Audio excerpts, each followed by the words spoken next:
Él es el doctor Sergio Isidro de la Vega. Él es médico general, egresado de la Facultad de Medicina y Cirugía de la Universidad Autónoma Benito Juárez de Oaxaca. Él es médico especialista en neurología clínica, egresado del Hospital General de México. Él es médico subespecialista en neurofisiología clínica, egresado del Instituto Nacional en Neurología y Neurocirugía. Actualmente es médico adscrito al turno vespertino en el Hospital General Dr. Aurelio Valdivieso y ejerce la medicina privada en la clínica RIEN. Muchísimas gracias, doctor, por su gran apoyo que nos ofrece el día de hoy y sobre todo por este tema que pues poco se habla y que sí es frecuente. Gracias, doctor. Muchas gracias. Muy bien.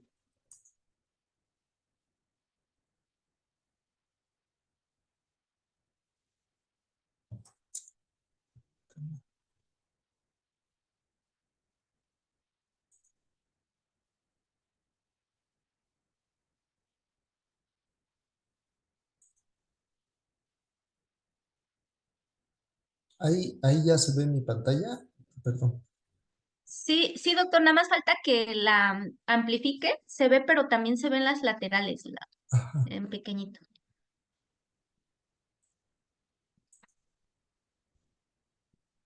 Ahí está, ¿verdad? Sí, perfecto, doctor. Muy bien. Pues muy buenos días. Agradezco a la doctora Nancy la invitación para poder dar esta plática el día de hoy en las sesiones de los jueves.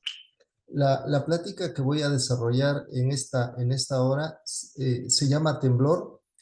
Le cambié un poco el nombre, le puse diagnóstico clínico. En la invitación decía diagnóstico y tratamiento. Sin embargo, consideré que el tratamiento del temblor es realmente muy vago, como lo vamos a ver más adelante, y la relevancia que tiene es saber diagnosticar, ¿sí? Entonces, su servidor, Sergio Isidro de la Vega, vamos a desarrollarlo y con todo gusto, al final podemos hacer preguntas o algunos comentarios. Muy bien, vamos a empezar a hablar acerca de los movimientos anormales, debido a que el temblor está integrado dentro de los movimientos anormales. Los movimientos anormales son generalmente expresiones de lesiones del sistema motor extrapiramidal. Más adelante vamos a ver en qué consiste el sistema motor extrapiramidal, pero debemos reconocer desde ahorita que la presencia de algún movimiento anormal en alguna persona implica una falla funcional del sistema motor extrapiramidal. Es controversial denominar los movimientos involuntarios, como pues generalmente también lo conocemos, ya que no todos los movimientos involuntarios son anormales. Tenemos movimientos que son involuntarios, como el braceo que acompaña la marcha, como la elevación de los globos oculares ante el cierre ocular, que es el signo de Bell, como un movimiento clónico breve, que es el bostezo ante la sensación de sueño, que pues se consideran movimientos involuntarios, sin embargo no son anormales. Por lo tanto, platicaremos más ya del término como movimiento anormal. Decíamos que los movimientos anormales surgen a raíz de fallas funcionales del sistema extrapiramidal. Al sistema extrapiramidal lo constituyen un sistema motor primitivo, filogénica y ontogénicamente. El sistema extrapiramidal está constituido por los ganglios basales y por una serie de interconexiones y vías muy complejas de asociación con otras estructuras del neuroeje. Prácticamente va a haber una relación o comunicación muy estrecha entre estos ganglios basales y la corteza cerebral, cerebelo, médula espinal incluso, y la gran interconexión que hay entre los mismos ganglios basales. ¿Cuáles son esos núcleos o ganglios basales? El sistema extrapiramidal está constituido por los siguientes núcleos o ganglios basales. Están constituidos por el tálamo, ¿sí? El núcleo caudado, el núcleo lenticular, que está constituido por el globo pálido interno, el globo pálido externo, ¿sí? Y el putamen. Existen otros núcleos o ganglios basales más pequeños, pero de vital importancia, como es el núcleo rojo, que está en el tegmento mesencefálico, la sustancia nigra o locus niger, el núcleo subtalámico y otros núcleos que vamos a ahorita mencionar. Entonces, los núcleos o ganglios basales, decíamos, también denominados optoestriados, recordemos, lo constituyen el tálamo óptico y lo que es el cuerpo estriado. El cuerpo estriado está constituido por el núcleo caudado y el núcleo lenticular. Recuerden que el núcleo lenticular está constituido por el putamen y el globo pálido externo e interno. Por su filogenia, el globo pálido se considera una estructura de las más antiguas, por eso se le ha denominado paleoestriado, y el putamen, el núcleo caudado, estructuras posteriores, por eso se llama neoestriado. Decíamos que existen otros núcleos de menor tamaño, pero no menos importantes, como el núcleo rojo, la sustancia negra o negra, cuerpo de Lewis, y otros núcleos, decíamos, como el núcleo de Deiters, el de la formación reticulada, oliva vulvar, el núcleo de Darchewitz y el núcleo de Cajal. Y decíamos que todos estos núcleos están interconectados, ¿sí? Las vías y las conexiones del sistema extrapiramidal es verdaderamente compleja y las conexiones pueden ser entre núcleo y núcleo, es decir, puede ser entre el caudado y el putamen, entre el putamen y el globo pálido, entre el putamen y el tálamo, ¿sí? Y esas son conexiones propias del cuerpo estriado. Pero también hay conexiones que van del núcleo rojo hacia muchas más estructuras o que llegan a él. Conexiones de la sustancia negra, del cuerpo de Lewis, y decíamos también hay interconexiones hacia vías extrapiramidales medulares y corticales, ¿sí? Y esto es de vital importancia porque sabemos que ante lesiones cerebelosas e incluso medulares se generan movimientos anormales. Voy a brincar esta diapositiva. ¿Cuál es la fisiología del sistema extrapiramidal? Sabemos filogenéticamente que algunos animales invertebrados o vertebrados primitivos, ¿sí? Solamente están formados por sistema motor extrapiramidal o su corteza motora es muy primitiva, de tal forma que el movimiento prácticamente es regido por este sistema motor extrapiramidal. Pero conforme asciende la especie, los vertebrados están constituidos por una corteza que tiene a un sistema piramidal bastante simple, sin embargo, que ejecuta el movimiento. El sistema piramidal es el que ejecuta el movimiento. Sin embargo, este movimiento es coordinado, es reactivo. Gracias al sistema extrapiramidal podemos mantener un movimiento automático, tener un sistema de defensa, de huida adecuado, gracias a la interconexión que hay entre el sistema piramidal y extrapiramidal. De tal forma que la actividad motora de este sistema se ejerce interviniendo en el control del tono muscular, en el control del movimiento voluntario y en la producción de movimientos automáticos y asociados.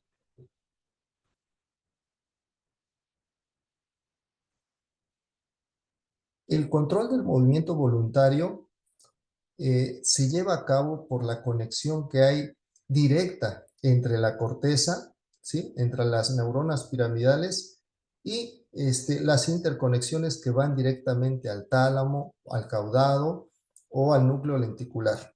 Este circuito de ida y regreso se llama circuito córtico estriado pálido tálamo cortical y es el encargado de llevar a cabo el control del movimiento voluntario. Pero decíamos que el sistema extrapiramidal también tiene la función de producir movimientos automáticos y asociados. Los movimientos automáticos son actos motores que realizamos sin intervención de la voluntad, como pueden ser movimientos expresivos, por ejemplo, la risa, ¿sí? es decir, ante una emoción o un sentimiento, ejecutamos gestos faciales en donde el sistema extrapiramidal tiene gran relevancia. Recuerden esto por la inexpresividad que se genera en pacientes, por ejemplo, con enfermedad de Parkinson, en donde existe la pérdida de movimientos automáticos, ¿sí? Movimientos instintivos, defensivos o reactivos ante una situación de peligro. El sistema piramidal activa el movimiento, pero quien coordina toda la actividad motriz es el sistema extrapiramidal.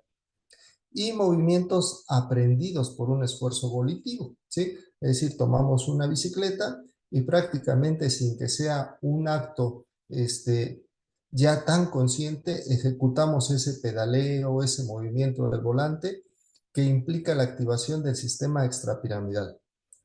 Y esos son los movimientos automáticos, ¿no? Los que aparecen sin intervención de la voluntad, ya se hacen automáticamente.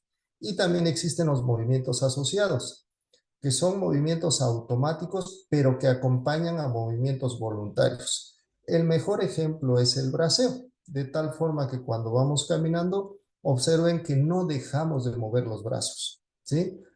Aquí, tomando en cuenta otro paréntesis, los pacientes que tienen enfermedad de Parkinson pierden ese movimiento asociado de braceo, ¿sí? Por lo tanto, estamos hablando de una afectación de la vía extrapiramidal.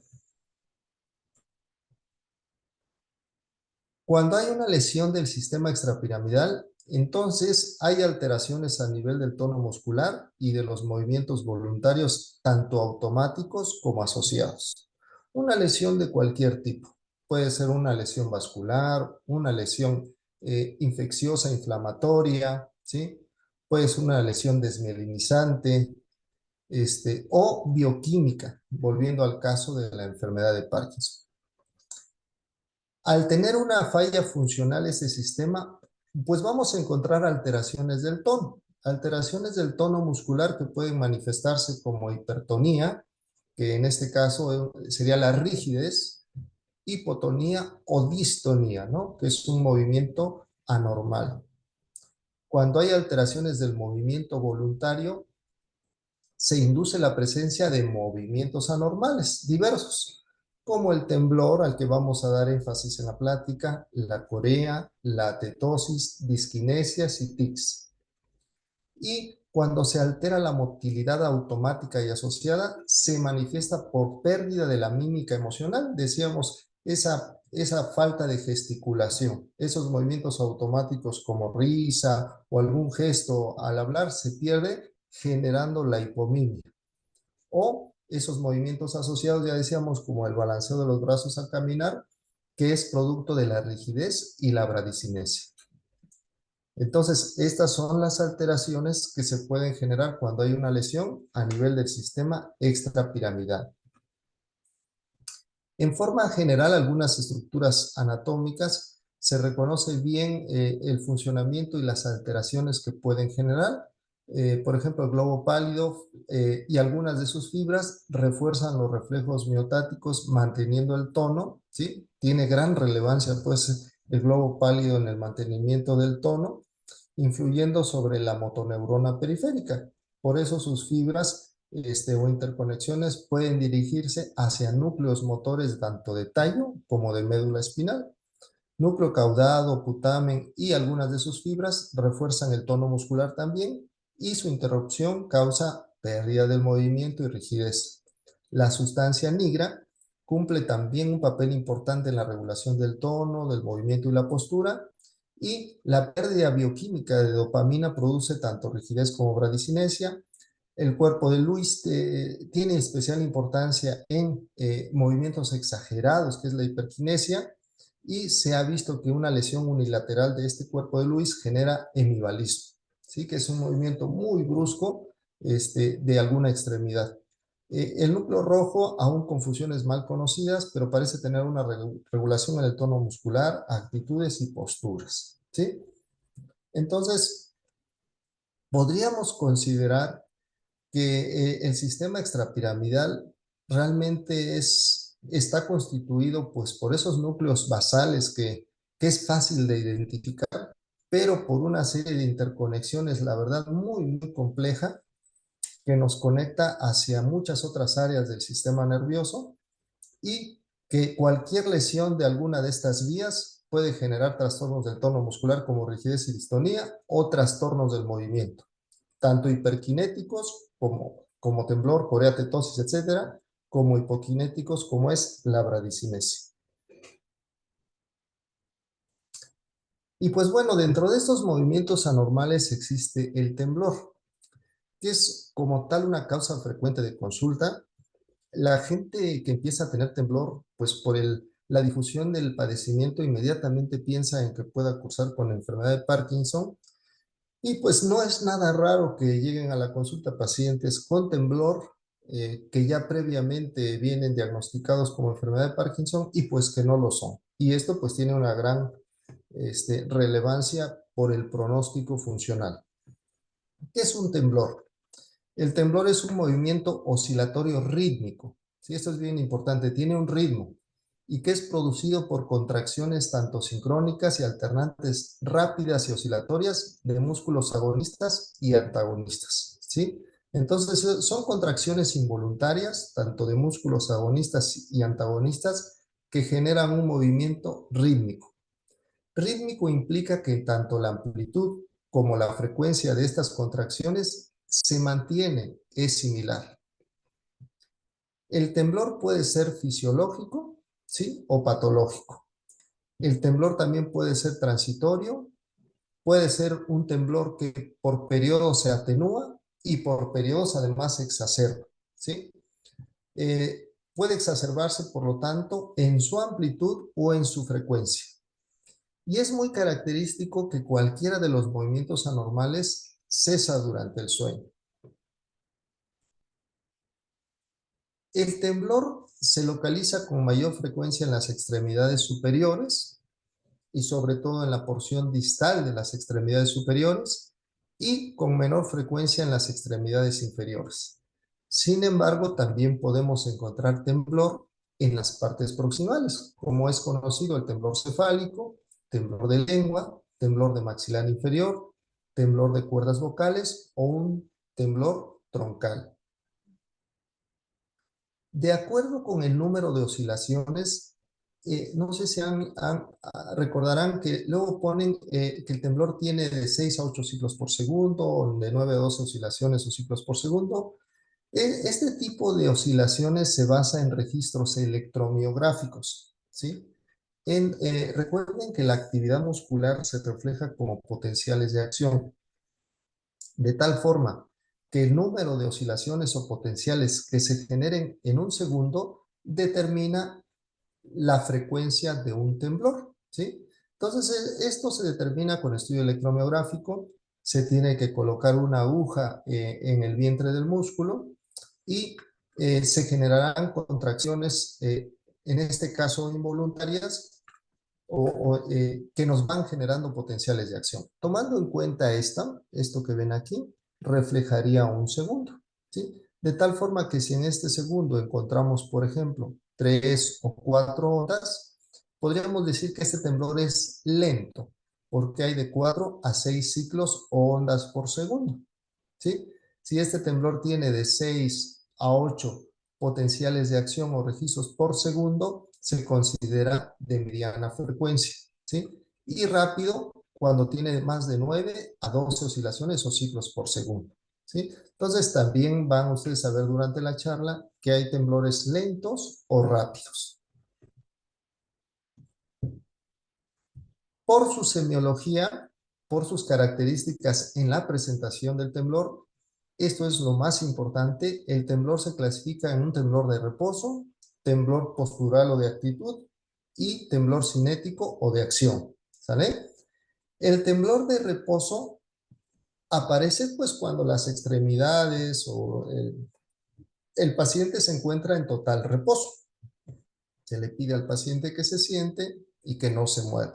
Nosotros en ese momento tenemos que estar observando y valoramos si el paciente tiene algún movimiento anormal que podamos considerar como temblor. Posteriormente pedimos al paciente que mantenga una postura determinada. En este caso es la elevación de los brazos, ¿sí? Si en este momento es cuando el paciente empieza a tener temblor, a ese temblor se le denomina postural o de actitud. Y cuando pedimos ya que el paciente ejecute una acción determinada, por ejemplo, que tome una pluma que está en el escritorio y que se ponga a escribir, o que tome un vaso con agua y se lo lleve a la boca para darle un trago, si en ese proceso de movimiento se genera un movimiento anormal que podamos considerar como temblor, pues a ese se le denomina temblor de acción. Entonces tenemos tres tipos de temblor de acuerdo a su presentación: el de reposo, el postural y el de acción. Aquí voy a presentar un video para que ustedes observen cuál es la forma de explorar el temblor. Realmente es algo sencillo. Creo que desde ahorita podríamos decir que el diagnóstico del temblor, al menos catalogarlo hasta aquí, si es de reposo, postural, es de acción, es meramente clínico, y a partir de ahí podemos empezar a sospechar un diagnóstico. Vamos a ver el primer video. Aquí le pido al paciente que no se mueva, solo que esté sentado con las manos sobre las piernas para observar si hay temblor de reposo. Posteriormente le pido que eleve los brazos para ver si hay temblor postural. Le pido que abra los dedos para ver si se genera un temblor en este momento.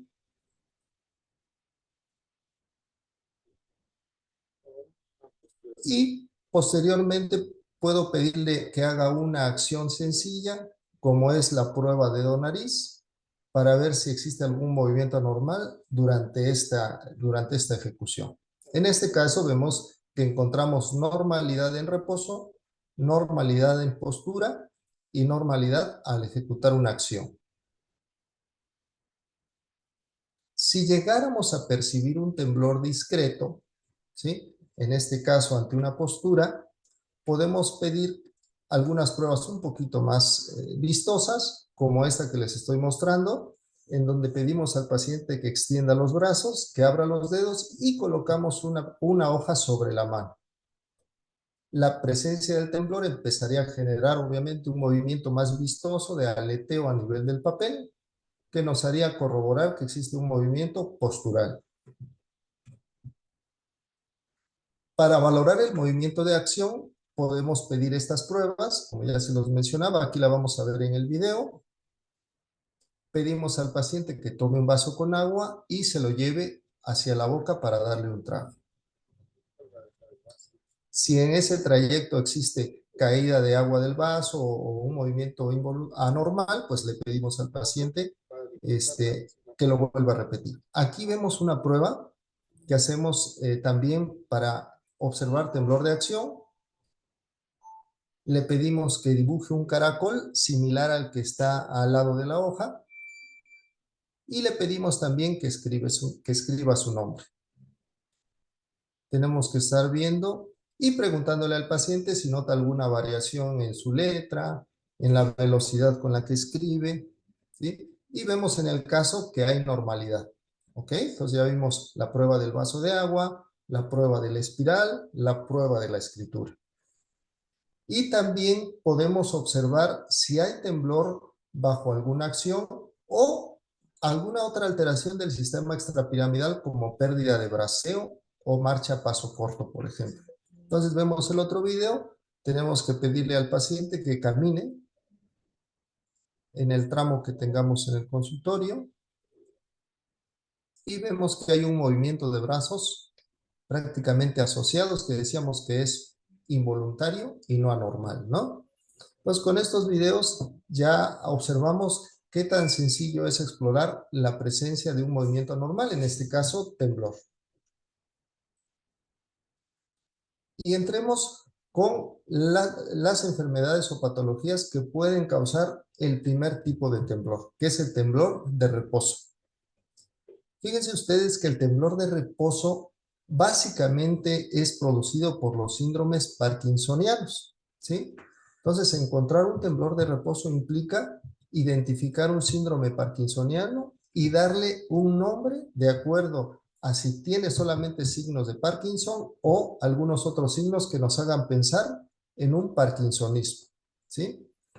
De tal forma, pues, que sabemos que los síndromes parkinsonianos se dividen en primarios o secundarios. Primarios, pues, es exclusivamente la enfermedad de Parkinson idiopática, y secundarios son los parkinsonismos, en donde ya hay una causa secundaria de ese deterioro de la causa extrapiramidal, del trastorno extrapiramidal.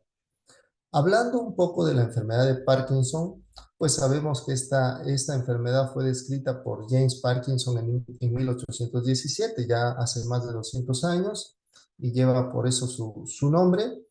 Él la denominó como parálisis agitante por la presencia de bradicinesia y temblor.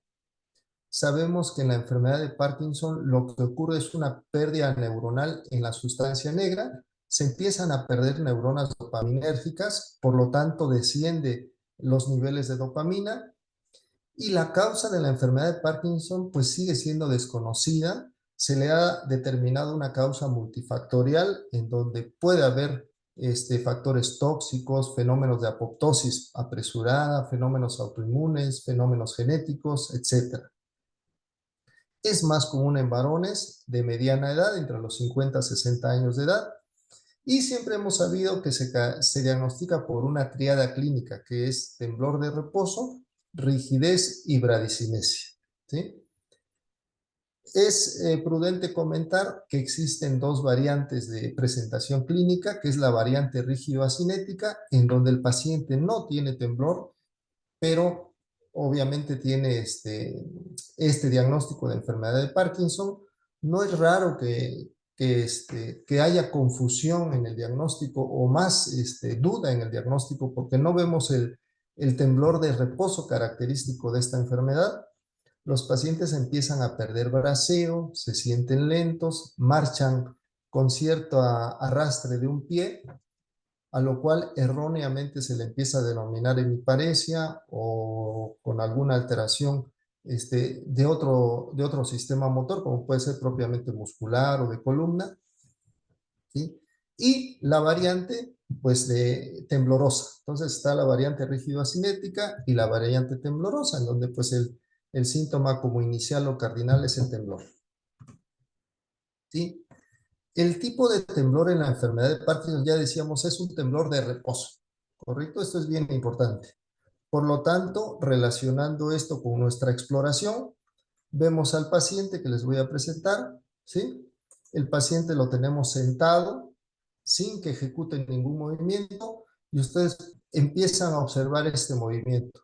Es un temblor que, de acuerdo a la clasificación que dimos también, es un temblor lento de 4 a 6 ciclos por segundo. Electromiográficamente es relativamente amplio y que se inicia en la parte distal de las extremidades. Al comienzo del padecimiento, el temblor está presente en un solo lado, es unilateral. Esto también es bien importante en el diagnóstico inicial, ¿sí? Que el temblor generalmente de Parkinson inicia de un solo lado. Aquí pueden ver lo que es de los dos lados, sin embargo, es un poquito más, más pronunciado del lado izquierdo. Es particularmente acentuado en el pulgar y en el índice, y muestra movimientos alternantes de flexo-extensión y pronosupinación, a lo que le podemos denominar signo en cuentamonedas, ¿sí? Así es como es conocido, signo en cuentamonedas. Este temblor distal se mantiene al caminar, se pierde ese movimiento asociado de braceo, y durante la marcha también notamos el temblor, y con la progresión del padecimiento el temblor se hace presente también incluso en las extremidades inferiores, en la extremidad contralateral e incluso en el maxilar inferior, labios o lengua, ¿sí? Situaciones determinadas durante el día del paciente, por ejemplo, una situación de estrés, pueden aumentar la amplitud del temblor. Esto es muy típico, ¿eh? Muy típico, que el paciente va a una oficina, tiene que firmar un documento, y aparte de la dificultad que le da el temblor para ejecutar esa firma, pues el estrés de ese momento, que no pueda sacar bien la firma, genera que el temblor se exacerbe en ese momento, ¿sí? Vamos a ver a este paciente que tiene obviamente ya un Parkinson más avanzado y que el temblor se presenta en el resto de extremidades. ¿sí? Vemos cómo prácticamente mueve más pronunciadamente las dos extremidades superiores, ¿sí? Es un temblor mucho más amplio, ¿sí? Que incluso le hace mover el tronco. Entonces, el temblor es un síntoma que va progresando en intensidad y en el resto de extremidades. Decíamos que el temblor en un paciente con Parkinson también puede presentarse a nivel proximal, como puede ser maxilar. Aquí les voy a presentar a esta paciente, en donde vemos un temblor de reposo a nivel maxilar. Vean, no nada más el temblor, observen el gesto de la paciente. Es muy notorio que no parpadea, que tiene una mirada como inexpresiva, ¿sí? Que son datos que nos hablan de esa presencia de bradicinesia, ¿sí? Y vemos el temblor a nivel maxilar, ¿verdad? Pues, entonces se van sumando la extensión del temblor. Y viendo este otro video, vemos también manteniendo una postura, en este caso parada, vemos cómo camina y mantiene el temblor de la mano derecha, ¿sí? Y vemos más pronunciado el temblor a nivel mentoniano, ¿correcto? Entonces, el temblor es de reposo y va progresando tanto a nivel proximal como en el resto de extremidades y también en amplitud, como lo vimos con el paciente anterior. Hablar de tratamiento, como habíamos puesto inicialmente el nombre de la plática, es complejo, ¿sí? Es complejo porque realmente no existe, les podría decir, algún tratamiento dirigido exclusivamente al temblor. Tenemos más bien que tratar la enfermedad que origina ese movimiento anormal para tratar de disminuir la intensidad del temblor. En el caso de la enfermedad de Parkinson, sabemos que el tratamiento estándar de oro sigue siendo la levodopa y a eso se suman los agonistas dopaminérgicos, los cuales mejoran el temblor pero no lo quitan. Eso es bien importante. Cuando llegue un paciente a su consulta en donde ustedes por clínica diagnostiquen enfermedad de Parkinson e inicien un tratamiento con levodopa, adviertan que el temblor es algo que no se va a quitar, que podría disminuir en algo la intensidad, pero donde va a haber mejor respuesta con la levodopa es en la bradicinesia e incluso la rigidez, ¿no?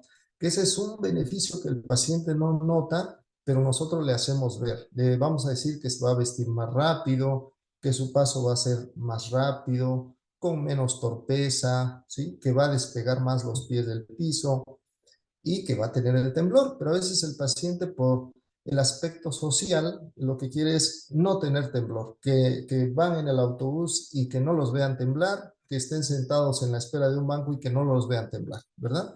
Tenemos que aclarar que es un síntoma, es un signo, perdón, que no se va a quitar. Sin embargo, sí se puede disminuir y sobre todo en etapas iniciales de la enfermedad con el uso de la levodopa. Se pueden probar algunos anticolinérgicos también para disminuir la intensidad del temblor. La verdad, la respuesta es muy variable, puede ser muy discreta en algunos casos. Algunos anticolinérgicos como el viperideno o el triexifenidilo son los que más ocupamos, ¿sí? Sin embargo, les quiero decir que cada vez están más en desuso en la enfermedad de Parkinson por la asociación que se ha identificado de incrementar el deterioro cognitivo en estos pacientes. Ahora, decíamos que otras causas de temblor de reposo dentro de los trastornos parkinsónicos son los parkinsonismos, ¿sí? Los parkinsonismos tienen ciertas similitudes con la enfermedad de Parkinson, sin embargo, se asocian a la afectación de otros sistemas y se asocian a causas subyacentes, ¿sí? Por lo tanto, no es tan difícil a veces identificar una diferencia clínica entre un parkinsonismo y un Parkinson típico. ¿Por qué? Sobre todo porque en el parkinsonismo podemos encontrar la afectación de otros sistemas. Podemos encontrar, por ejemplo, hiperreflexia, que pues es más propio de una afectación de la vía piramidal. Podemos encontrar alguna monoparesia franca, que es una pérdida de fuerza de predominio piramidal. Podemos encontrar una ataxia de la marcha, por ejemplo, asociado a una afectación cerebelosa, más otros síntomas que nos hacen pensar en el parkinsonismo, como es la rigidez, la bradicinesia y, en este caso, el temblor. ¿Cuáles son los más conocidos? Pues el parkinsonismo posencefalítico, que ya es poco frecuente en la actualidad. Sí llegamos a ver algunos parkinsonismos con algunas encefalitis severas que llegan a tener fenómenos vasculíticos hacia los ganglios basales y pues que como secuela llegan a tener pacientes gran rigidez, bradicinesia o algún movimiento anormal. El parkinsonismo vascular. El parkinsonismo vascular genera, más que temblor, no es tan característica la presencia del temblor en el parkinsonismo vascular, sino la bradicinesia y la rigidez. Por lo tanto, son pacientes que empezamos a observar que caminan a pasos muy cortos, les cuesta mucho trabajo girar y titubean mucho en los pasos, ¿no? Son esos pacientes que parece que están pegados al piso y que para dar un paso tienen que pensarlo mucho, intentarlo varias veces y ya despegando pueden caminar. El parkinsonismo farmacológico, que es bien importante, la mayoría de parkinsonismos farmacológicos se manifiestan también por una rigidez, una bradicinesia y algún movimiento involuntario, pues que puede ser diferente al temblor. Puede haber disinesias, por ejemplo, movimientos coreicos y de los fármacos que más utilizamos y que pueden generar este tipo de parkinsonismo son los neurolépticos, ¿sí? Estamos hablando de haloperidol, risperidona o metoclopramida, ¿no? Este fármaco que utilizamos tanto como antiemético, sí es, obviamente sigue siendo uno de los pilares en el tratamiento de la náusea y el vómito. Sin embargo, darlo de manera prolongada, hay un riesgo de parkinsonismo farmacológico. La sinaricina también no hay que olvidarla, que es un hemorreológico que utilizamos mucho tratando de combatir el vértigo o fenómenos de inestabilidad. Hay que tener cuidado con el uso prolongado. En este caso, una diferencia con el Parkinson es que los signos son simétricos, es decir, algún movimiento anormal, perdón, algún movimiento anormal o la rigidez o la discinesia se presentan de inmediato en forma bilateral. Y ya decíamos que en el Parkinson es unilateral. Algunos parkinsonismos tóxicos, ¿sí? Por monóxido de carbono, manganeso, cianuro, alcohol metílico, que aquí principalmente generan rigidez y la falta de movilidad, y el conocido parkinsonismo postraumático, que puede haber de dos tipos, como el tipo pugilístico, también denominado por microtraumatismos frecuentes, reiterados, y el postraumático por un traumatismo craneoencefálico severo o grave que cause lesiones directas a alguna estructura central, como el tallo, y que puede aparecer incluso meses después del traumatismo. Entonces, estos son algunos de los parkinsonismos que, como ustedes pueden ver, tienen una causa específica y que al explorar el paciente tienen signos diferentes a los de la lesión de la vía extrapiramidal.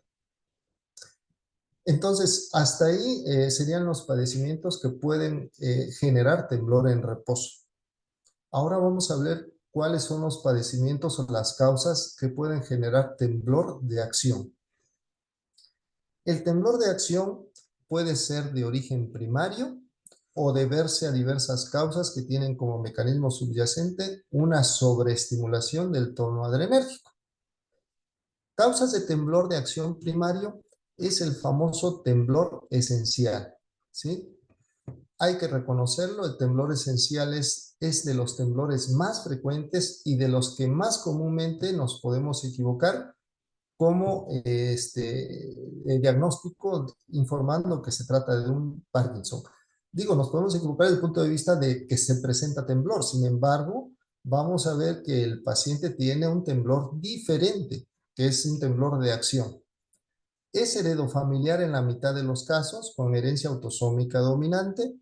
Por lo tanto, cuando vemos a un adulto con estas características, preguntamos si existe algún otro familiar que tenga temblor y generalmente nos informan que sí.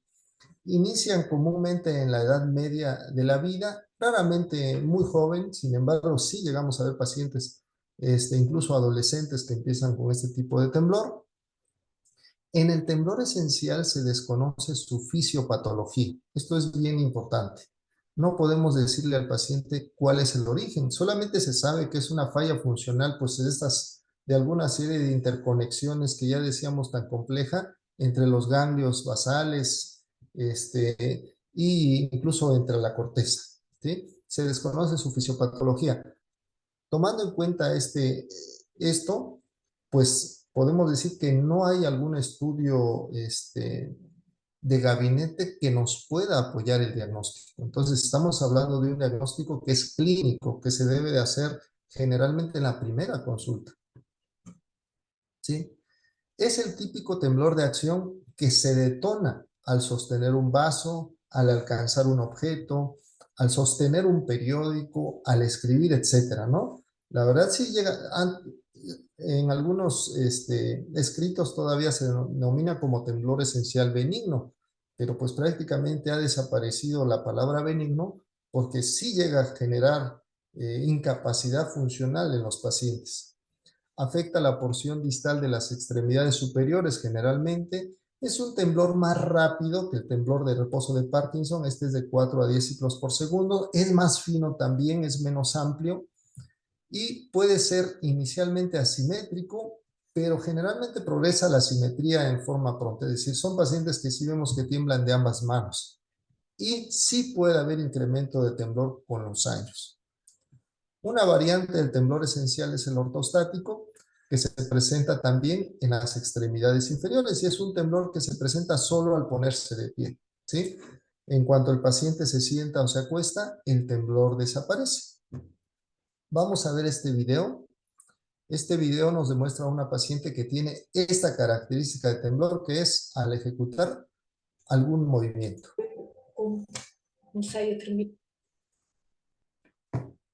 Vean cómo ante cualquier cambio en la postura genera temblor.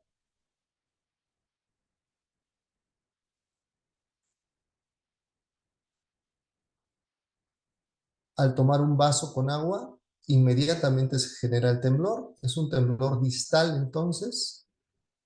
El escribir distorsiona la escritura. Son pacientes que tienen mucho problema. Vean, esto es muy común, llevarse una cucharada de sopa o de agua a la boca genera que el agua se derrame pues prácticamente por completo. Volvemos a ver el video para que no se les olvide. Entonces es un temblor muy diferente al del Parkinson. El paciente con Parkinson ejecuta bien estos movimientos, ¿eh? Esto debemos de comentar. Cuando va a tomar agua, puede perfectamente agarrar el vaso y llevárselo a la boca, pero si está quieto, empieza a temblar.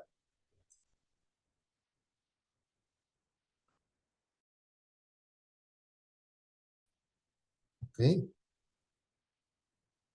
Muy bien. El tratamiento del temblor esencial es muy arcaico realmente. No ha habido algún tratamiento novedoso en decenas de años, ¿sí? Suele responder a beta bloqueadores como el propanolol, es decir, todavía son fármacos que usamos desde hace muchos años, el propanolol, el cual pues quiero decirles que lo vamos a iniciar cuando el paciente empiece a tener cierta incapacidad funcional, ¿sí? Tenemos consulta donde el paciente viene pues porque le inquieta que tiembla, pero es un temblor discreto, vamos a decirlo así. Observamos que las características es que es un temblor de acción, que es un temblor bilateral, que además a la exploración del resto no encontramos ningún otro signo, ¿sí?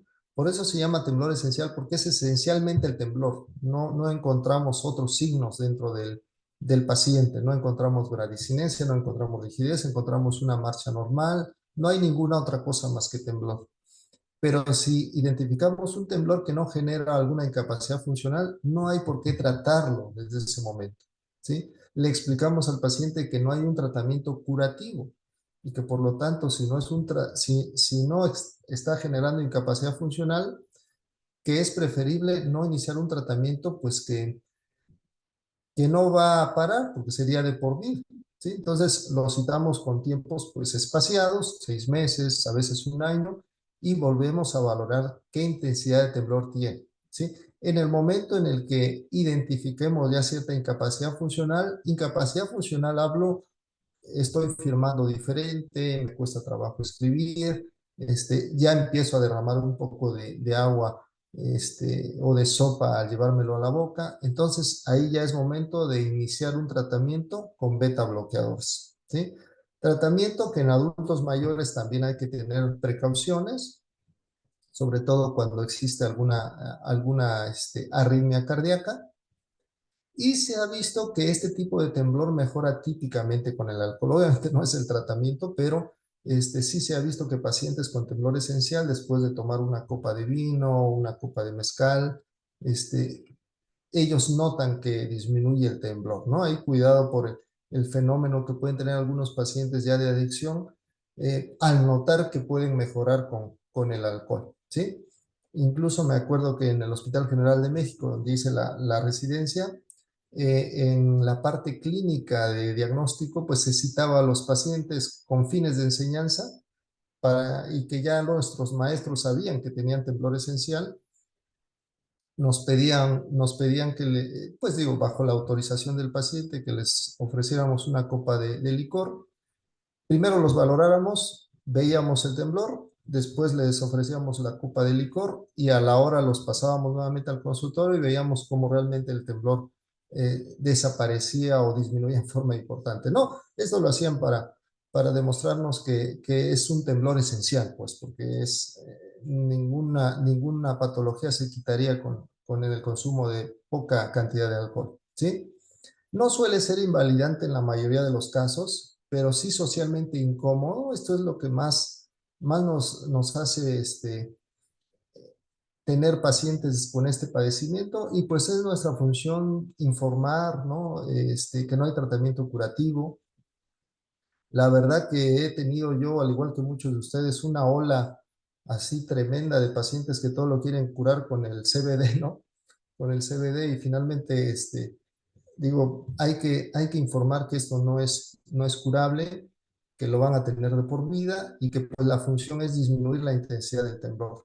Existen otros tratamientos con una respuesta también muy parcial, como la primidona, la gabapentina, pero sí existe un tratamiento de tipo neuroradiológico, el cual obviamente no está más que en países, en este caso, europeos, en donde mediante la radiación de algunas zonas específicas cerebrales pueden prácticamente mejorar el temblor, pero en forma muy espectacular, ¿sí? Eh, una variante de temblor esencial, decíamos, es el temblor ortostático, pero este se presenta únicamente al ponerse de pie, ¿no? Obviamente es muy incómodo porque el movimiento ahí sí es bastante vistoso y al inicio de la marcha genera pues esa inestabilidad para empezar. Otras causas de temblor de acción son las causas que tienen que ver con la sobrecarga adrenérgica, ¿sí? Las causas se deben a una hiperfunción, acentuación o hipersecreción adrenérgica. Dentro de estas causas existe la ansiedad. Recordemos que hay pacientes con ansiedad que pues el temblor bilateral, un temblor rápido y fino es una de las características. La fiebre, algunos fármacos como broncodilatadores, ya saben que cuando usamos, por ejemplo, salbutamol, inmediatamente observamos temblor en estos pacientes, algunos psicoestimulantes, antidepresivos tricíclicos, otros como hipertiroidismo, alcoholismo o hipertensión mal controlada también pueden generar temblor, que en este caso es un temblor a la acción y es un temblor fino. Este es un paciente nada más que observé con un temblor, es un paciente con alcoholismo crónico, y ven, es un temblor muy discreto, fino, que no es en este caso incapacitante, solo lo observamos, pero este es un caso de un paciente con alcoholismo, ¿sí? Ahora, existen otras causas que pueden generar el temblor postural o intencional. Ya vimos algunas de temblor de reposo, algunas de temblor de acción y ahora vamos a ver algunas de temblor intencional o postural. Algunas de las causas principales que generan este temblor, que es al mantener las extremidades en una postura, son enfermedades que tienen que ver con afectación cerebelosa. Entonces son enfermedades espinocerebelosas, que es una expresión de ataxia. Este temblor se considera una expresión de ataxia en padecimientos que comprometen el cerebelo. Aquí tenemos heredoataxias, que es un grupo muy complejo también de patología hereditaria que afecta la función cerebelosa. Padecimientos centrales como la esclerosis múltiple, que si se genera una lesión desmielinizante a nivel cerebelosa, se genera el temblor. Tumores, abscesos, infartos, hemorragias o una atrofia cerebelosa franca, ¿sí? Aquí en esta imagen pueden ver tres tomografías que nos muestran unas lesiones de tipo hipodensa compatibles con isquemia en algunas regiones cerebelosas. Y bueno, seguramente esto generará un temblor postural. El temblor postural de tipo cerebeloso es un temblor amplio que se ejecuta más cuando mantenemos una postura y queremos hacer en este caso un movimiento discreto, ¿sí? Por ejemplo, en la prueba de do-nariz, el paciente empieza a temblar al llevar el dedo de la mano derecha hacia el de la izquierda de manera lenta, no le atina a la primera, se genera un temblor. Entonces es un temblor lento, un poco amplio, y este se considera cerebeloso. Y hay un temblor, la verdad, muy aparatoso, yo en lo particular no me ha tocado ver alguno, pero siempre está descrito en la literatura, que es el temblor rubral. Este lo genera una lesión del núcleo rojo a nivel mesencefálico. Es un temblor amplio, lento, de 3 a 5 ciclos por segundo, en las extremidades contralaterales a donde está la lesión del núcleo rojo, y es producido por afectación de vías cerebofugales, ¿sí? También este temblor intencional o postural es provocado por intoxicación mercurial crónica. Vamos a ver un video que encontré le digo que es muy raro ver el temblor rubral. Es un temblor, como van a ver, muy amplio, muy aparatoso. Aquí encontré este video y que quiero enseñárselos, ¿sí? ¿Cómo es ese temblor? En este caso es un paciente que tiene una lesión entonces a nivel mesencefálico que compromete uno de los ganglios basales, que es el núcleo rojo. Vean cómo es un temblor muy amplio que prácticamente le impide hacer una actividad pues funcional. ¿Sí? Es un temblor muy amplio y lento, ¿correcto? Y hay temblores mixtos, temblores que combinan tanto el temblor que puede ser de reposo con el temblor de acción, ¿sí? Pueden ser casos donde el temblor es proporcional. Proporcional es que, bueno, ahí encontramos pues la frecuencia de un temblor de reposo con la misma frecuencia de un temblor de acción, pero también hay que tener cuidado porque puede que raramente, pero sí hay, que coexista en un mismo paciente dos enfermedades que causan diferente tipo de temblor, ¿no? Sí hemos visto algunos casos de pacientes con la enfermedad de Parkinson que desde su edad adulta joven tenían temblor esencial, un temblor esencial heredofamiliar, que es, decíamos, es el temblor de acción, es fino, es bilateral, y que, por ejemplo, llegan a los 60, 65 años y empiezan con una enfermedad de Parkinson que les genera un temblor de reposo, ¿no? Entonces puede ser una patología bimodal, ¿sí? Un tipo de temblor o patología que puede combinar estos tipos de temblor es la asterixis, por ejemplo, que es una forma de aleteo, por eso se le llama flapping. Se presenta en insuficiencia hepática, insuficiencia renal crónica, hepática crónica, respiratoria, y se debe a una inhibición intermitente de los extensores de la mano, ¿sí? Son pacientes que les pedimos que extiendan la mano y que al intentar descenderla o que su fuerza empieza a disminuir, la empiezan a descender por gravedad, en ese momento se hace muy vistoso el temblor. No es un temblor algo amplio. Aquí también les voy a mostrar, este es muy breve, pero es un temblor de un paciente con insuficiencia hepática. Como es un temblor, es un poco más amplio, no es tan frecuente, ¿sí? Y este es denominado asterixis. pero está incluido dentro del temblor mixto.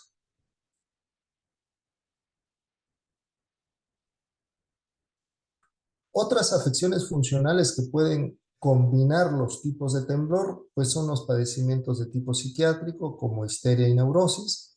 ¿Cómo identificar un temblor que se presenta en un paciente con esta posibilidad? Pues es el contexto, ¿no? Muchas veces el contexto clínico ante un paciente o una paciente que tiene pues algún detonador anímico. Segundo, el temblor puede disminuir, aunque a veces es muy vistoso y nos lo hacen ver los pacientes que es muy vistoso, de repente bajo un fenómeno de distracción puede disminuir o desaparecer. Por ejemplo, en esos temblores que nos dicen, mire cómo las dos manos están temblando bastante, distraemos una ejecutando una acción, pues por ejecutar una acción, la otra deja de temblar también, ¿no? Entonces, tratamos de identificar estos casos. Es polimorfo, pues, y a veces hasta es generalizado. Entonces, como les decía, tratar el temblor no es nada sencillo. ¿Por qué? Porque lo primero es diagnosticar la causa que está condicionando el temblor. No vamos a tratar un temblor en un paciente con asterixis, por ejemplo, ¿sí? Que tiene insuficiencia hepática crónica, sino lo que tenemos que tratar es la insuficiencia hepática. No vamos a tratar un temblor específico en un paciente con hipertiroidismo, por ejemplo, que también me ha tocado casos de pacientes que llegan por temblor, pero al hacer una serie de preguntas también tienen una sudoración excesiva, evacuaciones más frecuentes, ¿sí?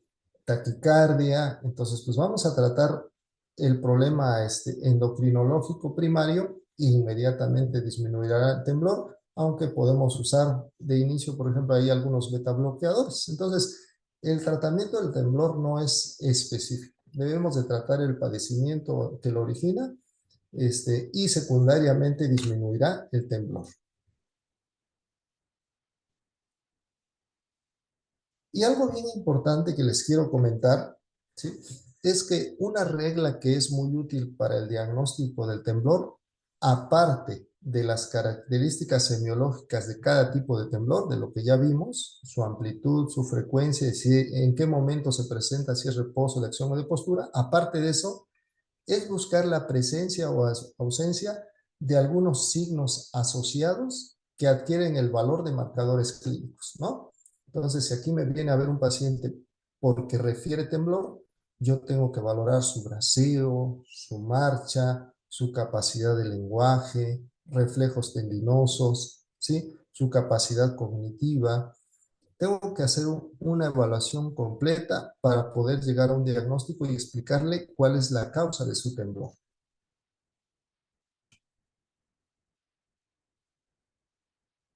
Muy bien, pues agradezco mucho que me hayan escuchado. Antes de dar este comercial, quisiera saber si hay alguna pregunta.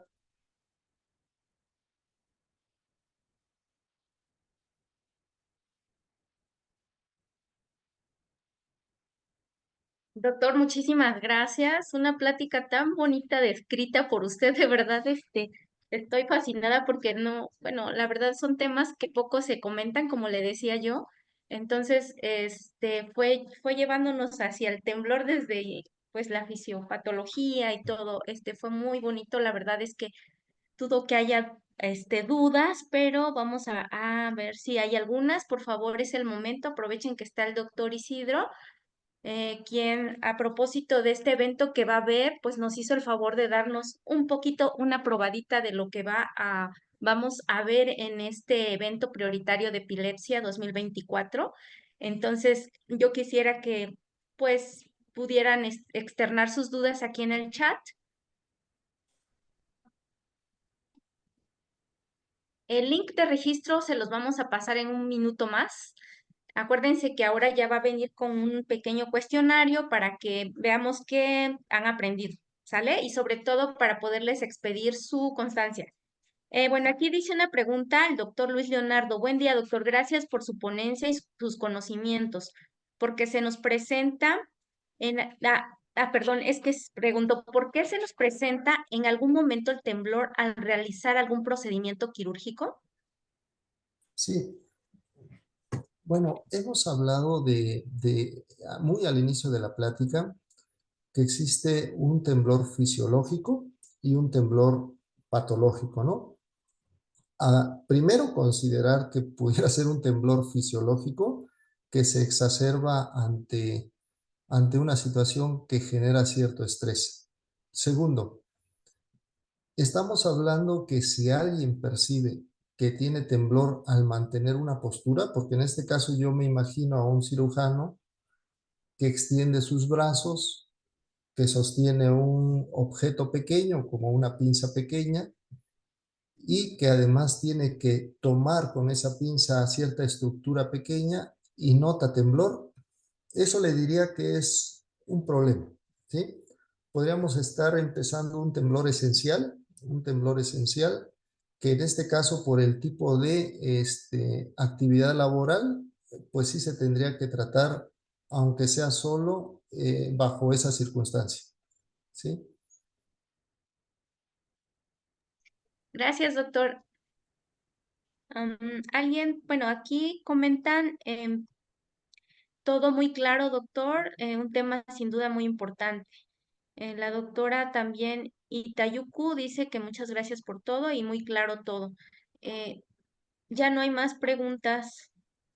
No, ya no hay más preguntas. Pues muchas Aprovechen. Ah, gracias, bueno, Berenice. perdón, doctor. Sí, Aquí ya pusieron más. Perdón. Bueno, aquí ya hay muchas felicitaciones por parte de las personas. gracias. Dice, ¿podrían mandar el enlace para el curso de epilepsia? Ah, ahorita les vamos a seguir dando información. De hecho, el doctor es parte del comité organizador que nos está haciendo amablemente el favor esta vez de darnos, como les digo, una probadita de esto, que se va muy interesante eh, programa prioritario de epilepsia. Y bueno, la doctora Lorena Soledad dice, la Corea de Huntington sería un temblor de acción o también se presenta en reposo. Decíamos en un inicio que dentro de las lesiones que puede haber en el sistema extrapiramidal, pueden afectar alguna vía o interconexión que genera alguna alteración del movimiento coordinado, de la ejecución de un movimiento. Cuando hay una alteración de esta ejecución de movimiento, se puede presentar algún movimiento anormal que nosotros como clínicos tenemos que clasificar. Puede ser temblor, puede ser corea, puede ser atetosis, puede ser balismo, ¿sí? Puede ser un tic.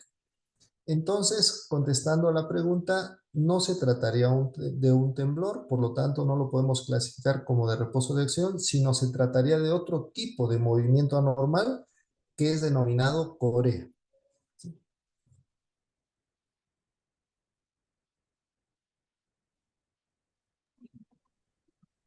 Gracias, doctor. Dice, sus datos, por favor, le está solicitando el doctor Luis Leonardo. Doctor, ¿nos puede proporcionar sus datos? Claro. Pues aprovechando aquí la diapositiva que estamos proyectando, ahí están mis datos.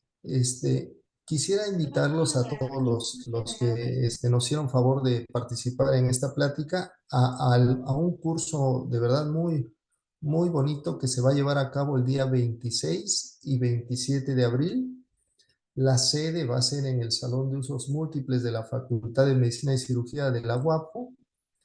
Este curso es realizado por el programa prioritario de epilepsia. Este programa tiene el objetivo de actualizar a todo el personal de la salud acerca del diagnóstico y el manejo de la epilepsia. En epilepsia ha habido cambios bastante importantes en los últimos años y pues el objetivo es mantener a médicos de primer nivel, de segundo nivel, incluso de tercer nivel, con este conocimiento actualizado. Este tipo de cursos se ejecutan por regiones. Como pueden ustedes ver, es la región suroeste. Oaxaca está integrado junto con Chiapas y Guerrero.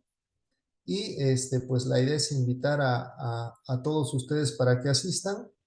La inscripción es básicamente bajando este link, ¿sí? Que están observando aquí, es un QR. Se tienen que registrar, les van a pedir algunos datos. tienen que escanear este QR, les van a pedir algunos datos y automáticamente quedan inscritos.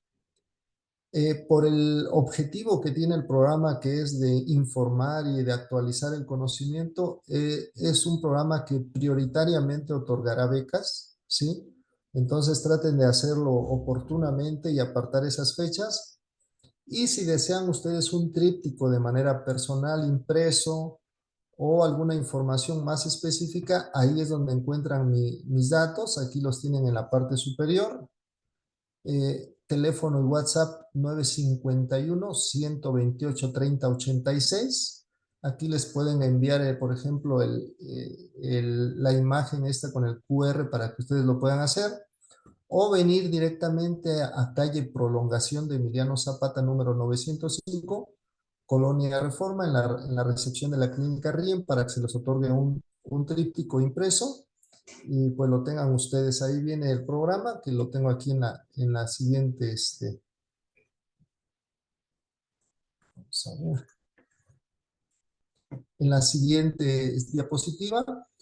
El día 26 de abril, que es viernes, las pláticas empezarán a la 1 de la tarde, por favor. De 12 a 1 pueden estar llegando ustedes para que busquen su nombre en las listas de inscritos.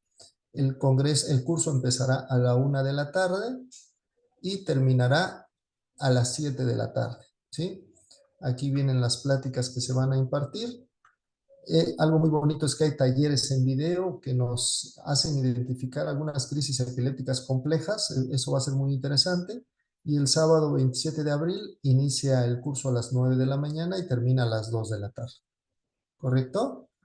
Entonces, cualquier duda, ya saben a dónde llamar, o dirigirse aquí con nosotros.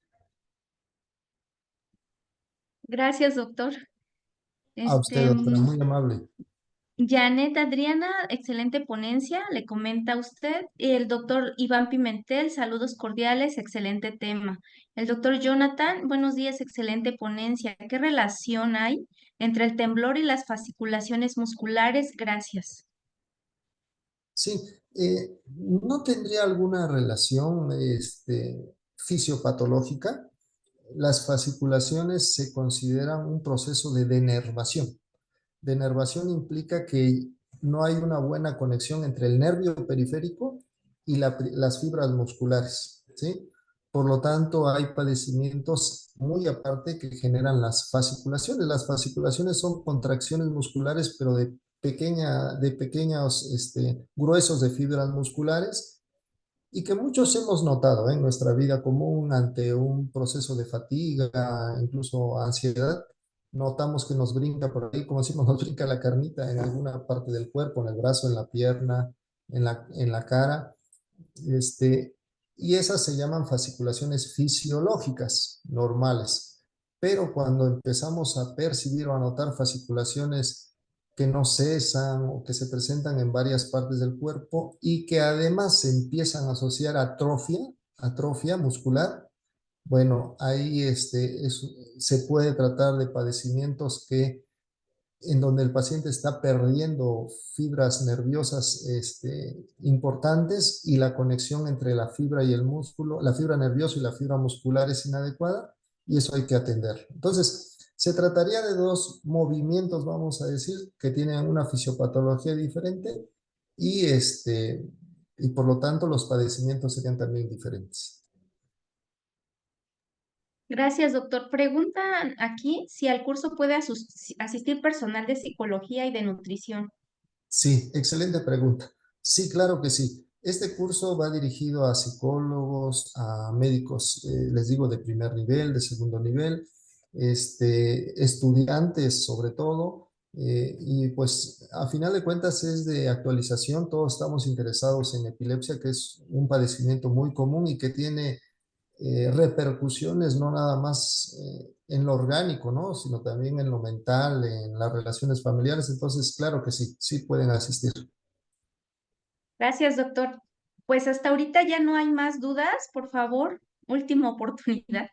Ya todos, algunos ya externaron sus dudas y bueno, aprovechando que el doctor tiene la paciencia de respondernos y el tiempo. Gracias, doctor, qué amable. Y pues esta invitación tan bonita que nos hizo y que tuvimos como la fortuna de que fuéramos sede en nuestro estado, porque pues así como vieron ustedes, este evento es regional de esta zona sureste, ¿no? Así es. Este, y bueno, me parece que ya no hay más preguntas, doctor. En un momento más les envío ya el link y pues si usted me permite voy a hacer algunas, perdón, unas más, mm, ¿cómo se dice? Perdón, se me fue la palabra. Ajá, unos anuncios más para todos ustedes que todavía nos están viendo. Ya en un ratito más se les envía el link de registro, por favor. Mientras, doctor, le agradezco infinitamente Gracias, por su doctora, muy ponencia amable. y voy a compartir la pantalla para que les mostremos los eventos que tenemos próximamente.